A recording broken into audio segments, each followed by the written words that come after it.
크게 감동되니라. 사무엘이 떠나서 라마로 가니라. 아멘. 오늘 본문의 말씀을 통해 기름 부음 받은 다윗이라는 주제로 말씀을 나누겠습니다. 오늘 본문은 하나님께서 다윗을 택하여 왕으로 기름 부으시는 과정을 설명하고 있습니다. 1절에 보면 하나님께서 사무엘 선지자에게 더 이상 사울왕 때문에 슬퍼하고 고민하지 말라라고 하십니다. 너는 더 이상 사울 때문에 슬퍼하고 아파하지 말고 내가 너에게 명령하는 새로운 사명을 감당하라고 합니다. 그런데 그 새로운 사명이 무엇일까요?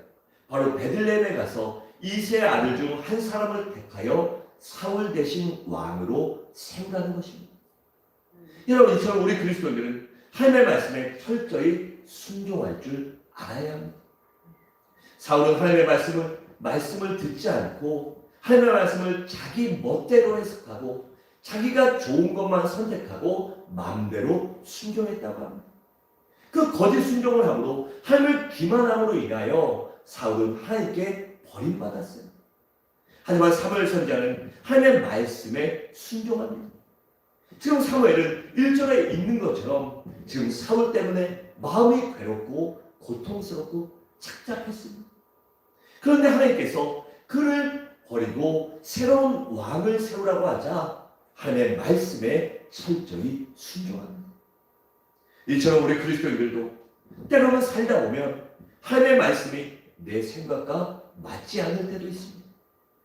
때로는 실현 불가능해 보일 때도 있고 어떤 때는 도저히 내 힘으로 할 수 없을 것처럼 보일 때도 있을 것입니다. 하지만 우리 그리스도인들은 그럼에도 불구하고 하나님께 순종해야 합니다. 왜일까요? 우리가 하나님의 말씀대로 순종하면, 그 말씀을 믿음으로 온전히 순종하면 하나님께서 반드시 그것을 이룰 수 있는 힘과 능력도 주시기 때문입니다. 바로 내 2절의 성도님들은 그 여호와 하나님을 믿음으로 인하여 말씀에 온전히 순종할 수 있기를 바랍니다.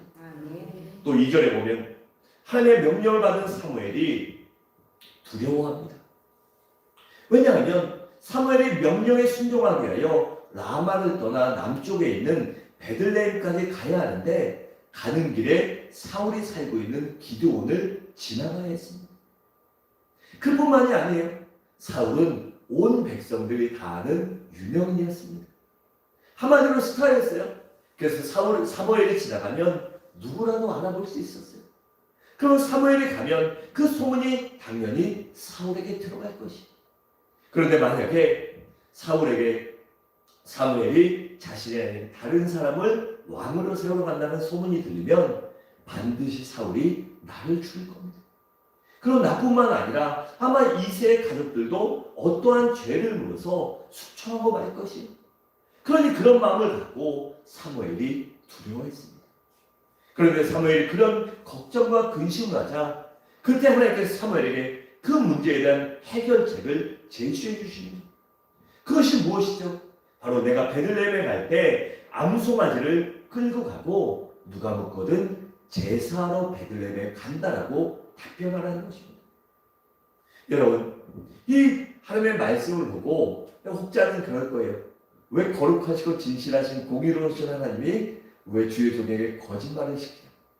왜 거짓말을 시키리라고 의문을 가질 수 있을 것입니다. 그래서 어떤 사람은 갈등할 수도 있고 그 하나님은 왜 그럴까라는 의문을 품을 수도 있습니다. 그러나 여기서 우리는 하나님의 의도와 기독교의 기본적인 정신을 먼저 생각해야 합니다. 여러분, 기독교의 기본이 무엇입니까? 기독교의 기본은 바로 사람을 살리는 것입니다. 하나님께서 사람을 살리기 위해 어떻게 하셨죠? 독생자 예수 그리스도를 이 땅에 보내주시고 십자가에 달려 죽게 만드셨어요. 그리고 사람을 살리기 위해서 우리가 그 예수 그리스도를 믿음으로 인하여 우리가 예수를 영접하고 회개하고 예수를 믿고 기도하며 말씀에 순종하며 이웃을 사랑하고 섬기라고 말씀하지 않으셨습니까? 여러분, 정직의 의미가 무엇인가요? 정직이 나를 위하여 내 마음의 위안을 얻으라고 정직하라는 것일까요? 아니면 이웃을 살리기 위해 정직하라는 것일까요? 아니면 혹은 나 혼자 양심을 지키고 살겠다고 정직을 주장하다가 바른 말을 하다가 그것 때문에 다른 사람에게 상처 주고 다른 사람을 죽인다면 그것이 과연 정직이냐는 것입니다. 여러분, 정직이란 성경에 말하는 그리스도인의 정직은 나도 살고 이웃도 살리는 것이 바로 진정한 정직입니다. 여러분, 예수님이 태어날 때를 한번 보세요. 예수님이 태어나는 그 징조를 알고 동방의 박사들과 성경학자들이 아무 생각도 없이 그냥 아무런 고민 1도 없이, 요즘 말도 1도 고민하지 않고 이 헤롯 왕에게 그 사실을 고합니다. 베들레헴에서 왕이 태어납니다. 그랬더니 헤롯이 어떻게 했죠? 그래 정직하게 헤롯 왕에게 그 사실대로 그냥 말을 했어요. 그랬더니 헤롯이 그 소리를 듣고 자신의 왕의 위협을 받자 베들레헴에 태어난 남자아이들을 2세, 3세 미만의 모든 아이들을 죽이고 말았습니다. 여러분, 그렇다면 그 동방박사와 성경학자들의 정직이 과연 누구를 위한 정직이었습니까? 그리고 과연 무엇을 위한 정직이었다는 것입니다. 그냥 내 마음만 편하자고 아무 생각 없이 그냥 말하는 것이 아닙니다. 헤롯 주변에서 헤롯의 성품을 알고 그동안의 만행을 봐왔다면 그것이 어떠한 결과를 초래할지도 한 번쯤 생각해 봐야 했을 것입니다. 그런데 그들은 고민하지 않고 묻지도 따지지도 않고 그냥 아무 생각 없이 정직이라는 그 단어 하나를 믿고 행동했기에 수없이 많은 목숨을 죽음으로 인도했던 것입니다. 여러분, 우리나라에도 6.25 사변 때 있었던 일이에요. 이 공산당이 기독교를 박해하잖아요. 그래서 어느 마을에 갔는데 그 마을에는 아주 신앙심이 좋은 마을이었어요. 그 마을에 딱 갔더니 벌써 공산당이 온다는 소식을 듣고 목사님과 교회 대다수의 성도인들이 다 딴 데 가서 숨어 있는 거예요. 이게 잡히면 죽으니까. 근데 그 마을에서 그 먹을 걸 갖다 주고 그 상황을 살피기 위해서 이 대표 장로님의 한 분이 남아 있었어요. 근데 그래 그분이 장로님을 알고 공산당이 그분을 잡아다가 고문을 합니다. 이분이 답을 대지 않았어요. 빨리 말해, 빨리 말해. 어디 있어? 그랬더니 답을 하지 않아요. 그럼 몇 날 며칠을 고문을 답을 하지 않으니까 그 공산당 중에 이 지혜롭고 이 머리 좋은 사람이 야, 네가 믿는 하나님 정직하라고 그러잖아. 네가 믿는 하나님 공의롭고 바른 말 하라고 하는데 네 왜 정직하게 바른 말 안 하냐? 너 왜 우리한테 지금 거짓말하고 말 안 하고 있어? 네가 말하는 게 하나님을 원하는 거야. 네 믿는 하나님 그렇다며? 라고 그런 빌미를 제공하는 거예요. 그래서 그 장로님이 이 고문에 너무 힘들었고 그리고 그런 마음이 약했을 때 사단이 그의 마음에 속삭입니다. 그래, 하나님이 정직을 원하셔. 너 지금 정직하지 않으면 이것도 죄야. 그래서 그 장로님이 그 사단의 속삭임에 넘어가 공산당에게 목사님과 성도들이 숨어있는 장소를 가르쳐줍니다. 그럼 어떻게 됐을까요? 숨어있던 모든 사람들이 체포되어 모조리 몰살당하고 말았습니다. 그리고 장로님은 그 마을에서 홀로 살아남았어요. 그렇다면 그분의 정직이 과연 누구를 위한 정직이었냐는 것입니다. 아니 그것이 진정한 정직이었냐는 것입니다. 여러분, 그리스도인들의 정직을 말할 때는 언제나 그 정직에 덕이 필요한 것입니다. 덕과 지혜가 없는 정직은 율법적으로 전락할 수밖에 없습니다. 그래서 때로는 사람을 죽이는 독이 될 수도 있고 사람을 죽이는 무기가 될 수도 있는 것입니다. 덕이 없는 정직 때문에 가정이 파괴되기도 합니다. 제가 어디 가다가 제가 저희 아내랑 밖에 다닐 때도 이 손잡고 자주 다녀요. 왜냐하면 뭐 아이들에게 보여줘야 하고 그렇잖아요. 목사가 자기 마누라 사랑하고 이 사이 좋은 게 보여야 성도들이 은혜 받는 거지. 참 떨어지고 다니면 별로 은혜 못 받거든요. 그래서 저는 뭐 여러 가지 의미로 그래요. 아직도 저희 아내를 사랑하기도 하고. 근데 그걸 누가 쓱 보고서 저 아내가 좀 저보다 나이가 6살 어리니까 좀 젊잖아요. 그래서 저희 아내 다른 걸 대충 봤는데 목사님 젊은 여자는 다니네? 이러고 어디 가서 얘기해봐요. 목사님 젊은 여자는 어디 소대기네? 그러면 그 말을 들으면 저희 아내가 어떻게 했어요? 뒤집어지죠. 그리고 그런 소문이 나면 그 진짜는 가짜는 그게 중요한 것이 아니라 한번 얘기가 떠들면 그것이 바로 진실로 사람들에게 인식돼요. 그러면 그것이 그분은 본대로 말하는 거예요. 젊은 여자를 간다. 저보다 젊지요. 10살 어리니까. 근데 바른 말을 했는데 그것이 사람을 죽일 수도 있기 때문입니다. 여러분, 그렇게 우리 성도들은 언제나 정직에 덕을 대해야 되고 정직의 지혜를 더해야 하는 것입니다. 고린도전서 10장 23절과 4절은 이렇게 말씀합니다. 모든 것이 가나 모든 것이 유익한 것이 아니라 모든 것이 가나 모든 것이 덕을 세운 것이 아니니 누구든지 자기의 유익을 구하지 말고 남의 유익을 구하라고 했습니다. 여러분, 이처럼 우리가 무엇이든지 할 수 있고 무슨 말이든지 무슨 행동이든지 할 수 있어요. 그런데 그것이 나의 유익이 아니라 타인의 유익, 우리 공동체의 유익을 저해하는 것이라면 그것을 피해야 하는 것이 성도의 책임임을 잊지 마시기 바랍니다. 또 3절에 보면 제사의 이세를 청하라고 합니다. 그러니까 이세의 가족들도 청하라는 것이에요. 그리고 이세의 가족들이면 그때 왕으로 세울 사람을 가르쳐 주시겠다는 것입니다. 여러분, 이것을 보면 미리 알려주면 좋은데 뭐 그때 가서 얘기해요. 뭐 이런 마음을 먹을 수도 있어요. 또 혹자들은 하나님을 의심하는 믿음이 없는 사람들, 아니 믿지 않는 사람들은 하나님 모르는 거 아니요? 이렇게 질문할 수도 있습니다. 하지만 여러분, 미래나 앞날에 대해서 우리가 굳이 알 필요가 없음을 잊지 말아야 합니다. 여러분, 한 치 앞도 못 보는 것이 우리 인생인데 그거 안다고 뭐가 달라지겠습니까?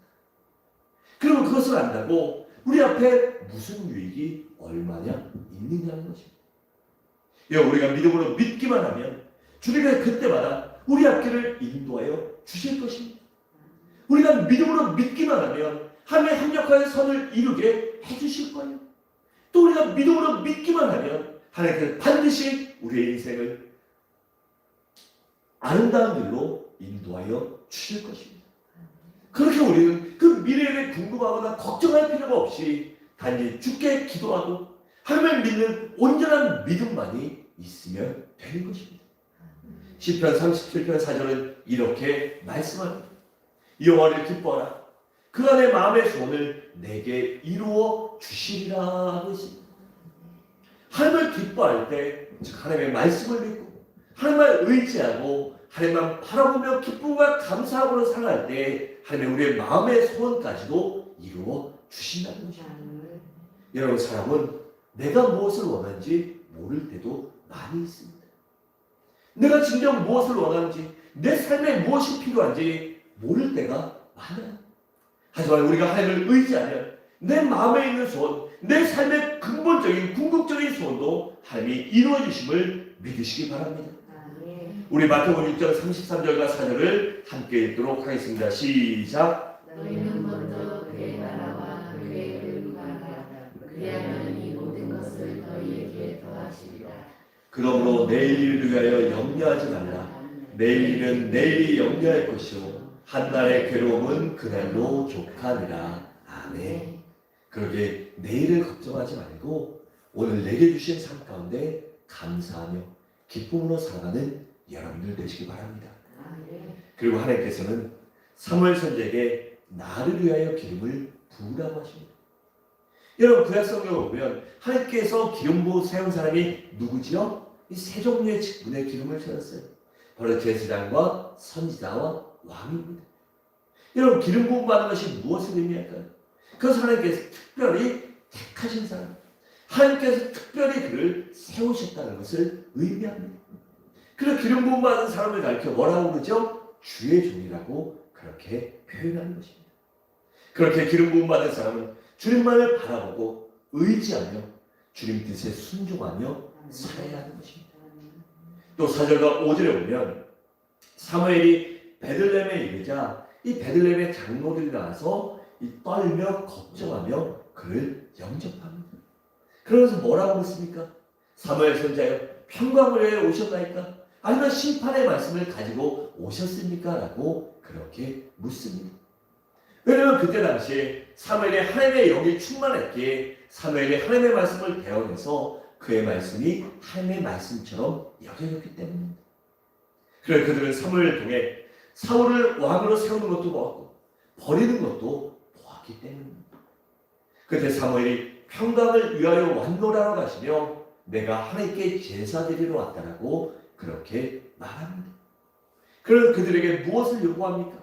내가 하나님께 우리가 제사 드려야니 너희가 성결하게 너희가 너희를 성결하게 하라고 말합니다.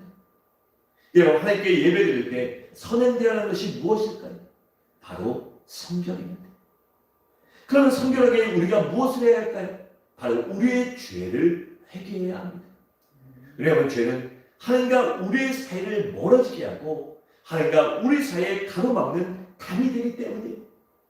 그래서 우리가 그 담이 있는 채로 이 죄가 있는 채로 하나님께 예배하면 예배가 연락되지 못하고 그렇게 예배가 하나님 앞에 인정되지 못하기에 우리가 예배할 때 먼저 회개하고 우리를 성결하게 해야 하는 것입니다.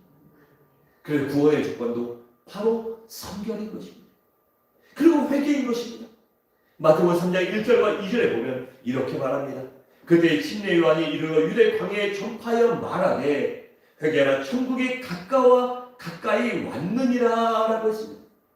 즉 우리가 회개해야 그 천국에 들어갈 수 있다는 것입니다.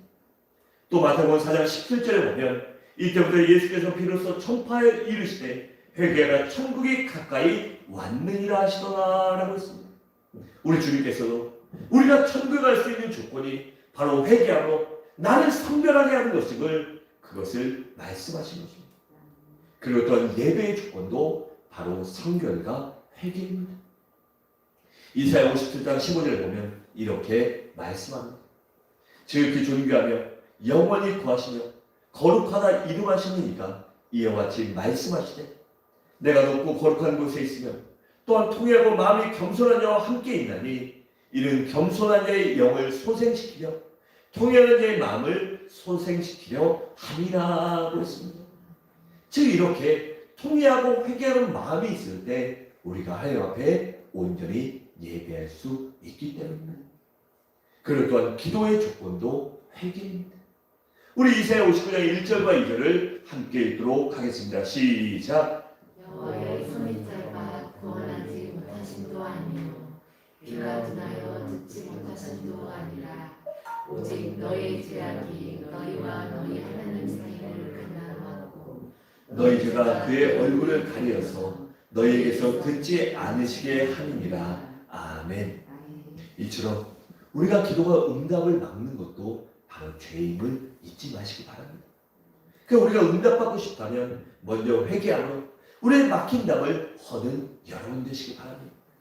그리고 또한 축복의 조건도 바로 성결과 회개입니다. 여러분 회개는 언제 해야 될까요? 예배 중에 해야 할까요? 예배 전에 해야 할까요? 예배 전에 해야 합니다. 왜냐하면 예배가 시작되었다는 것은 곧 제사가 시작되었기 때문입니다. 그런데 그 제사의 제물이 누굽니까? 우리가 드리는 헌금이에요? 아니에요. 하나님께 드리는 제사의 제물은 바로 나 자신입니다. 그런데 제물의 조건이 바로 허물과 죄가 없이 거룩하고 흠이 없고 깨끗해야 하기 때문에 내가 거룩한 산 제물이에요. 하나님 앞에 예배하기 위해요. 내가 회개하고 나를 정결케 하고 내가 거룩한 제물로 하나님 앞에 드려질 때 내 삶을 드릴 때 그것이 바로 하나님 앞에 응답받는 예배, 축복받는 예배가 되기 때문입니다. 그래서 우리가 예배 전에 미리 죽어야 하고 예배 전에 미리 와서 기도하는 마음이 필요한 것입니다. 또 6절과 7절에서는 사무엘 선지 앞에 2세의 장자인 엘리압이 인사드리러 나옵니다. 사무엘이 엘리압을 보니까 바로 이 사람이구나. 하나님이 이렇게 좋은 사람을 예배했구나. 그 마음이 들어요. 왜냐하면 그의 용모, 외모도 괜찮았고 키도 컸고 볼 때 그런 깜이 됐나 봐요. 그런데 하나님이 사무엘의 그런 마음을 먹자 뭐라고 하시죠?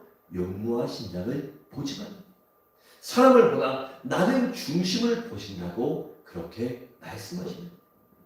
여러분 이것이 바로 하나님과 사람의 차이점입니다. 우리는 종종 사람을 평가할 때 외적인 요소에 무게를 많이 둡니다. 가령 외모와 신장, 그리고 학력과 집안 등 그런 것들을 많이 보죠. 그래서 그런 외형적인 것들만 보고 선택했다가 나중에 실수했다고 하거나 사람을 잘못 봤다고 후회할 때가 많이 있습니다. 제가 있었던 교회들도 많이 그런 적이 많이 있었어요. 그런데 이 외모만 보는 것이 아니라 신중을 볼 수 있는 여러분들 되시기 바랍니다. 또한 8절에 10절을 보면 이스라엘 사무엘 선지자에게 둘째부터 일곱째까지 소개시켰는데 하나님이 뭐라고 했죠? 아니야 하나도 없어. 그렇게 말씀합니다. 이어서 우리는 택함의 교리를 배울 수 있는데 이 택함의 교리는 크게 두 가지 측면에서 적용할 수 있어요. 먼저는 우리의 구원의 문제입니다. 여러분, 구원은 하나님이 택한 사람만이 받을 수 있어요. 그리고 주의종의 선별의 문제인데 사실은 아무나 주의종이 될 수 없는 것입니다. 내가 원한다고 주의종이 되는 것이 아니라는 것입니다. 오직 주의종은 하나님이 택한 자만이 될 수 있는데 그것을 가르쳐 소명이라고 부릅니다. 여러분, 그렇다면 소명이 무엇일까요? 그것은 나는 하나님으로부터 부르심을 받은 주의 종이라는 확신이 있는 것입니다. 그래서 소명이란 주의 일에는 소명을 받은 사람, 소명의 확신이 있는 사람은 주의 일에는 관심도 없고 주의 일에는 기쁨도 없고 이 주의 일을 할 때 인생이 살만나고 기쁘게 되는 것입니다. 그래서 세상에 거 그까이 거 이러면 버릴 줄도 알고 그까이 거 하고 포기할 줄도 알아야 하는 것입니다. 그래서 소명이 분명한 사람은 힘들고 어려워도 기쁨으로 오직 주의 길만 갑니다. 때로는 힘들고 어려울 때가 왜 없겠어요? 하지만 소명이 확실한 사람은 오직 주의 길을 가요. 하지만 그것이 없다면 그 사람은 주의 종으로 택함받은 사람이 아니라 자신이 자원하는 것입니다. 특히 이런 사람들이 문제를 일으키고 무리를 일으킵니다. 또 11절에 보면 드디어 다윗이 나오는데 이세의 몇째였죠? 8째 막내였습니다. 사실 다윗은 이세의 관심 밖에 있었습니다. 사무엘이 내 아들들을 다 데리고 오라고 할 때 뭔가 인지했을 거예요. 왕으로 세운다 이건 아니었을지라도 뭔가 일이 있구나. 내 아들 중에 사무엘이 어떤 일을 큰 일을 행하시려고 하구나. 이런 짐작이 있을 거예요. 그럼 부모라면 내 자식 똑같이 불러야 되는데 다윗은 그냥 너무 어리고 그렇게 사랑하지 않았던 것 같아요. 그 관심 밖에 있어서 부르지도 않았습니다. 그리고 다윗은 형제들에게도 관심 밖에 있던 사람입니다. 7이 다 그 자리에 갔는데 어느 누구 하나 왜 막내 다윗은 챙기지 않습니까? 라고 그를 데려가지 않습니다. 그런데 다윗은 어디에 있었죠? 이 들에서 양을 치고 있었습니다. 아니 그 집에 일하는 일꾼이 없었나요? 양칠 사람이 없었나요? 아니요. 있었음에도 불구하고 다윗이 그곳에 있는 것을 어느 누구 하나 신경 쓰지 않았습니다. 여러분, 형제라면 그 제사 드리러 가고 예배 드리러 가고 이 사무엘 같은 대단한 선지자가 오면 같이 데려가는 것, 그리고 거기 가면 먹을 것도 있고 일도 쉴 수 있고 그러면 그것만으로도 형제를 불러야 하는 것 아닙니까? 그런데 그 가족은 누구도 다윗을 부르지 않아요. 아무런 신경도 쓰지 않았습니다. 여러분, 우리가 시편을 살펴보면 다윗은 항상 이 굶주렸던 것을 볼 수 있어요. 육신적으로도 이 광야에서 혹은 이 들판에서 양을 치느라고 나가 사니까 먹을 것이 많지 않았어요. 그래서 이 짐승을 잡아 먹기도 했잖아요. 그런데 육신의 배만 고픈 것이 아니라 다윗은 부모의 사랑과 관심에도 굶주려 있었습니다. 또 형제들의 사랑과 관심에도 굶주려 있었어요. 여러분, 자녀 키울 때 아시잖아요. 저희 큰애는 만지는 걸 별로 싫어해요. 그래서 잘 애정 표현을 안 해요. 막 만지고 손 만지고 막 난리를 치니까 잘 안 만지게 돼요. 근데 작은 애는 얼마나 애교가 많은지 와서 몸에 착착 감기거든요. 정말. 그래서 제가 저희 아내한테 야, 너 작은 애한테 좀 배워. 여자가 이렇게 애교가 있어요. 이렇게 얘기를 해요. 그러면 이렇게 애교를 갖는데 첫째는 뭐가 불만인지 아세요? 여러분들 키워보실 때는 아빠는 작은 애만 이뻐해.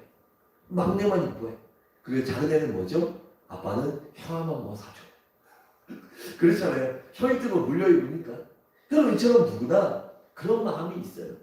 그런데 다윗은 그것보다도 더 관심과 사랑을 못 받았으니 얼마나 사랑에 굶주려 있으냐는 것입니다. 그러니 그 마음의 상처와 아픔이 얼마나 많았겠냐는 것입니다. 아빠는 왜 나도 안 챙겨? 형들이 나보다 더 크고 더 잘 칠 수도 있고 형들이 더 장성하니까 늑대와 사자 싸울 수 있는데 왜 어린 딸을 맨날 여기다 보낼까? 왜 나만 일 시켜갖고 왜 나만 찬밥 데워야 할까? 난 주워왔나? 이런 마음도 먹었을 거예요. 그런데 그런 마음을 먹고 만약에 다윗이 그냥 그 마음에 사로잡혔다면 이 성격이 삐뚤어졌을 거고 열등감을 갖고 아주 비참한 인생을 살았을 것입니다. 그런데 다윗이 어떻게 그러한 문제를 극복할 수 있었을까요? 그것은 바로 다윗이 신앙이 있었기 때문입니다. 다윗은 믿음으로 인하여 모든 것을 극복했습니다. 그러나 그는 형제와 부모에게 받지 못한 사랑과 인정을 하나님께 받습니다. 그리고 하나님께 더 큰 축복을 받습니다. 예, 우리가 주변에 우울증이나 문제가 있는 분들 다 있죠. 그런데 그런 문제가 있다고 그런 문제를 되씹고 되뇌이고 하면 점점 더 안 좋게 되는 것입니다. 그럴 때 그런 문제를 생각하고 나에게 해코지 한 사람을 생각하는 것이 아니라 내가 서운한 것을 생각하는 것이 아니라 오직 나와 함께 하시는 하나님을 바라보고 하나님의 말씀을 바라보고 나에게 내주하시는 성령 하나님을 바라보고 그런 안 좋은 것들을 모두 다 극복하시길 바랍니다. 우리가 그리스도 안에 있으면 그 말씀 안에 기도 안에 있으면 얼마든지 열등감도 극복할 수 있고 이 성격의 문제도 극복할 수 있습니다. 또 우울증도 극복할 수 있는 것입니다. 그렇게 우리가 성령 충만을 받아야 하고 예수 그리스도의 사랑을 체험해야 하고 그 사랑을 날마다 생각해야 되고 아픔과 슬픔을 곱씹는 것이 아니라 예수의 사랑을 날마다 곱씹으며 되뇌이며 그 사랑에 감사할 때 우리의 인격과 심지가 견고해지고 우리가 자신감 있고 당당한 인생을 살아갈 수 있는 것입니다.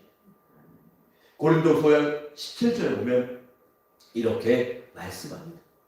그러니 누구든지 그리스도 안에 있으면 새로운 피조물이라 이전 것은 지나갔으니 보라 새 것이 되었도다라고 했습니다. 여러분 그렇게 주님만의 새로운 피조물로 우리가 거듭났게 그런 새로운 피조물답게 당당하게 믿음으로 살아가는 여러분들 되시기 바랍니다. 그리고 12절 13절에 보면 드디어 들에서 양을 치던 다윗이 사무엘 앞에 나타납니다. 다윗은 아직 청소년이었습니다. 그런데 어린아이임에도 불구하고 설색이 좋고 눈에 총기가 있었어요. 썩은 동태눈처럼 맹하고 멍하고 희미한 게 아니라 다윗의 눈에 아주 총기가 있었습니다. 그리고 그의 용모도 준수하고 아름다웠습니다. 그래서 그때 하나님께서 사무엘에게 다윗에게 기름 부음을 하고 그렇게 말씀합니다. 그리고 다윗에게 기름을 부었더니 그때부터 어떻게 됐죠? 다윗이 성령 충만을 받게 되었습니다. 그리고 성령 충만을 받고 날마다 하나님의 감동 속에서 더욱더 강한 믿음을 소유하게 됐습니다. 여러분 사실 다윗은 자신이 왕이 될 거라고 꿈에도 생각해 본 적이 없었을 것입니다. 그런데 어느 날 갑자기 왕으로 기름 부음을 받았어요. 이것이 우리에게 무엇을 가르쳐 줄까요? 그 하나님께 주의 이름을 부를 때 어느 날 갑자기 부를 때도 있다는 사실입니다. 여러분 베드로와 바울을 보세요. 그들도 어느 날 갑자기 하나님이 그들을 부르십니다. 그리고 기도원과 아브라함을 보세요. 그들도 어느 날 갑자기 하나님이 부르십니다. 그래 그들은 그 사람들의 시간이 아닌 오직 하나님의 시간과 하나님의 계획 속에서 부르시는 것입니다. 그렇게 우리는 날마다 하나님 앞에 언제라도 부름받을 수 있고 언제라도 쓰임받을 수 있고 언제라도 사명을 감당하게 하기에 우리가 날마다 말씀과 기도로 깨어있고 무장해야 하는 것입니다. 그리고 우리가 주의 일을 하기 위해서는 반드시 성령 충만을 받아야 한다는 것입니다. 우리가 성령 충만 받지 않아도 얼마든지 일할 수 있어요. 교회에서 하는 거 할 수 있죠. 하지만 성령 충만 받지 않으면 그 열매가 오래가지 못합니다. 그 열매가 아름답게 맺히지 못하기 때문입니다. 우리 스가랴 4장 6절을 함께 읽겠습니다. 시작. 그가 내게 대답하여 이르되 여호와께서 스가랴에 대한 말씀이 이러하니라. 만군의 여호와께서 말씀하시되 이는 힘으로 되지 아니하며 능력으로도 되지 아니하고 오직 나의 영으로 되느니라. 아멘. 이렇게 오직 하나님의 영으로 성령 충만을 받아야 우리가 하나님의 사명을 감당할 수 있는 것입니다. 사랑하는 성도 여러분, 말씀을 마치도록 하겠습니다. 이전에 모든 성도들은 항상 하나님의 말씀에 온전히 순종하시기 바랍니다. 또한 정직을 세울 때 그 정직이 아닌 덕을 세우고 타인을 살릴 수 있는 것이 그 기독교의 기본 교리가, 기본 진리를 먼저 생각하고 언제나 덕을 세우고 사람을 살리는 우리 성도님들이 되시기 바랍니다. 그런 날마다 회개하고 내 자신을 성결하게 하고 나의 내면과 내 본질을 돌아보므로 하나님의 능력을 받아, 하나님의 권능을 받아 하나님께 쓰임받는, 그리고 하나님의 일을 온전히 감당할 수 있는 우리 서부중앙의 귀한 성도들이 되시기를 주님의 이름으로